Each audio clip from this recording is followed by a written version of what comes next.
Assalamualaikum warahmatullahi wabarakatuh. Selamat malam semuanya. Perkenalkan, nama saya Vanessa Gunanti. Saya dari kelas K321 MNR dengan NIM 112117118.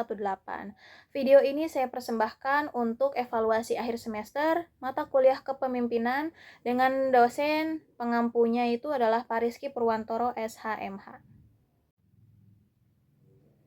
Tugas untuk evaluasi akhir semester ini adalah menceritakan bagaimana kisah kepemimpinan sang tokoh pahlawan dunia ataupun nasional.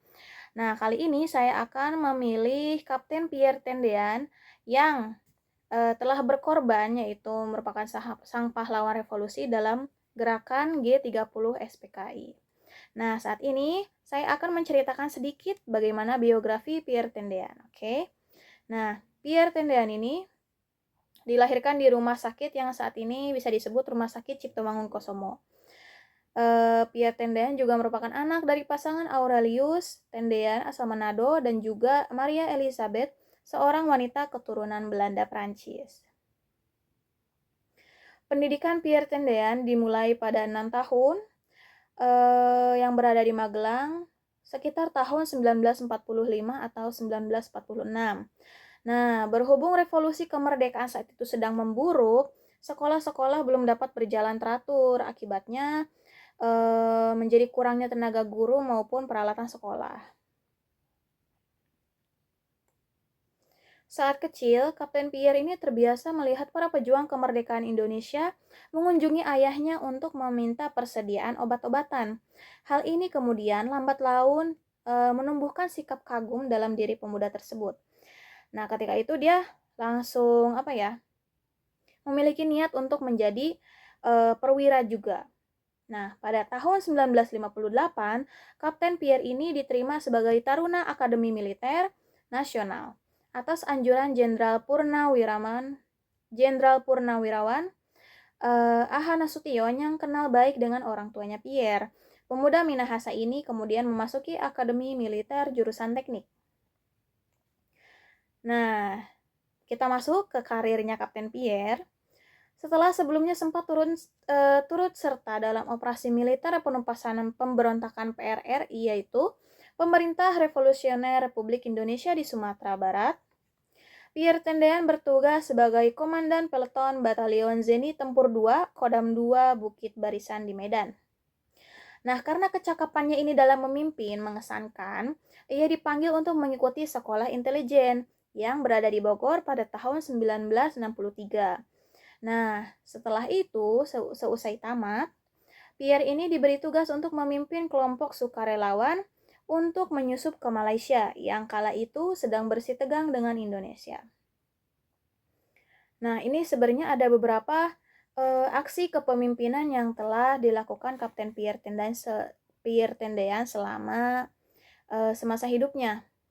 Yang pertama, dia menjadi ajudannya Aha Nasution yang merekomendasikannya, dan juga Aha Nasution ini dekat dengan orang tuanya Kapten Pierre. Lalu kepercayaan bahwa Kapten Pierre ini ditunjuk sebagai ajudan menunjukkan kemampuan kepemimpinan, disiplin, dan tanggung jawabnya sebagai perwira muda. Yang kedua, keberaniannya dalam menghadapi gerakan G30 SPKI pada saat itu. Pada malam 30 September tahun 1965, ketika pasukan Cakra-Birawa datang ke rumah Jenderal Nasution, Pierre Tendean dengan gagah berani mengaku sebagai Jenderal Nasution untuk melindungi atasannya tersebut. Tindakan ini menunjukkan loyalitas dan pengorbanannya sebagai seorang pemimpin sejati yang tidak ada duanya. Lalu, dia juga kepemimpinan dalam satuan militer. Sebelum menjadi ajudannya Jenderal Nasution, Pierre Tendean ini pernah bertugas di Kesatuan Zeni Tempur yang sebelumnya saya jelaskan tadi. Di sana ia menunjukkan kepemimpinan dalam berbagai operasi dan tugas kemiliteran. Selanjutnya, dedikasinya dalam pendidikan dan karir militer.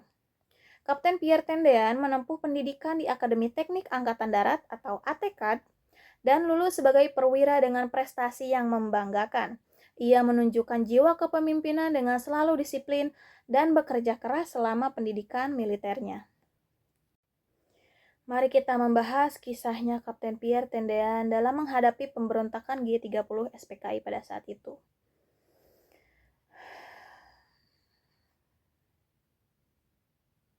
Saat itu, Kapten Pierre Tendean baru berusia 26 tahun yang masih terbilang muda dan juga belum menikah dan menjabat sebagai ajudannya Jenderal Ahana Sution.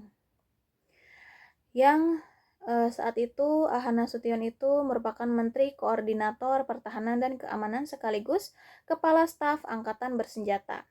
Pada hari Kamis, malam 30 September tahun 1965, Letnan 1 Dul Arif memerintahkan anggota Resimen Cakrabirawa di Asrama Tanah Abang untuk bersiap-siap. Para anggota pasukan pun kemudian berangkat ke daerah Lubang Buaya yang menjadi saksi mengerikannya G30 SPKI ini. Tepat pada pukul 2.30 pagi, jam setengah 3, tanggal 1 Oktober 1965, Letu Dul Arif membagi pasukan Pasopati yang akan bertindak. Untuk Jenderal Nasution, pasukan penculiknya dipimpin oleh Pelda, yaitu pembantu Letnan 2, Jahuruf dari Resimen Cakrabirawa. Singkat kata, pengawal-pengawal di kediaman Jenderal Nasution itu disergap dalam keadaan tidur maupun sadar. Untuk mengancam para pasukan pengawal, satuan penculik dari PKI tersebut menembakkan tembakan peringatan ke arah atas. Tak lama kemudian, pasukan Cakrabirawa sudah berada di rumah Jenderal Ahana Sution. Mulanya, Ibu Nasution ini sudah melaporkan kepada sang jenderal bahwa ada orang yang ingin membunuhnya. Jenderal Nasution pun tidak percaya dan langsung membuka pintu. Seketika, 3 orang di depan pintu langsung menembak Jenderal Ahana Sution. Jenderal Nasution dengan sigap langsung tiarap pada saat itu. Singkat ceritanya, keadaan yang carut-marut yang terjadi pada saat itu menyebabkan Ade Irma, anak Jenderal Nasution, terkena tembakan di bagian punggung. Sedangkan Mardinah, adiknya sang jenderal, di tangannya. Usai berhasil mengunci pintu untuk mencegah para penculik PKI merangsek masuk, Jenderal Nasution diantar sang istri untuk menyelamatkan diri. Sang jenderal berhasil melompati tembok dan bersembunyi di pekarangan tetangganya. Nah, di sisi lain, Pierre Tendean yang telah terbangun segera mengisi senjatanya ketika mengetahui banyak pasukan Cakrabirawa yang datang ke rumah Jenderal Nasution.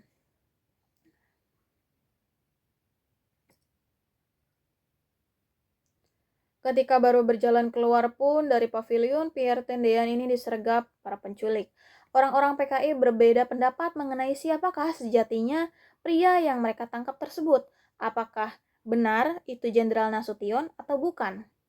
Nah, sebagian orang itu yakin bahwa Pierre Tendean adalah Jenderal Nasution. Sebagian lainnya yang pada saat itu ikut menculik tak percaya. Nah, jadi setengah percaya dan setengah tidak. Nah, pada pukul 4 pagi, gerombolan penculik itu pergi dan membawa Pierre Tendean yang dianggap sebagai Jenderal Nasution tadi kembali ke markas mereka. Berada di Lubang Buaya, Letnan 1 Pierre Tendean disiksa paling akhir. Kendati tak berdaya, sang letnan terus menunjukkan sikap perlawanan. Ia bahkan ditembak 4 kali dari arah belakang oleh anggota pemuda rakyat bernama Kodik. Setelah itu, Pierre Tendean diseret dan dimasukkan ke dalam sumur tua bersama para perwira angkatan darat lainnya. Gugur dengan menunjukkan sikap kepahlawanan dalam kesewenang-wenangannya anggota PKI, Letnan 1 Pierre Tendean mendapat kenaikan pangkat anumerta dan gelar pahlawan revolusi. Hal ini tercantum dalam surat keputusan Presiden atau Pangti ABRI atau Komando Operasi Tertinggi yang ada di nomor 110 garing Koti garing 1965 dan nomor 111 garing Koti garing 1965. Selain itu, gelar pahlawan revolusi juga akan terus melekat pada namanya yang harum di bumi Indonesia. Terima kasih atas pengorbanannya Letnan Kapten Pierre Tendean. Bersama dengan 6 orang pahlawan revolusi lainnya, jenazah Kapten Anumerta Pierre Tendean dimakamkan di Taman Makam Kalibata pada tanggal 5 Oktober tahun 1965. Sosoknya gugur dalam usia 26 tahun lewat 7 bulan, meninggalkan keluarga dan kekasihnya. Kisah ini sangat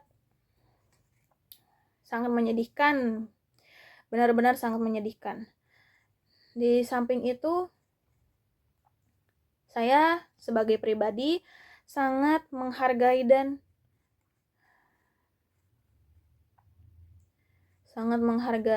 sangat bangga kepada Kapten Pierre Tendean dengan aksi heroiknya tersebut. Akhir kata, sekian materi penyampaian cerita biografi beliau tentang aksi heroiknya, entah itu dalam gerakan G30 SPKI ataupun di aksi-aksi lainnya yang telah tadi saya sebutkan. Semoga hal ini bisa menjadi pengingat kita semua dan juga selalu menghormati dan tulus mendoakan para pahlawan revolusi kita yang telah gugur pada masa perang dan juga pada masa kemerdekaan. Terima kasih, saya Vanessa Gunanti undur diri. Wassalamualaikum warahmatullahi wabarakatuh. Sampai jumpa di lain video.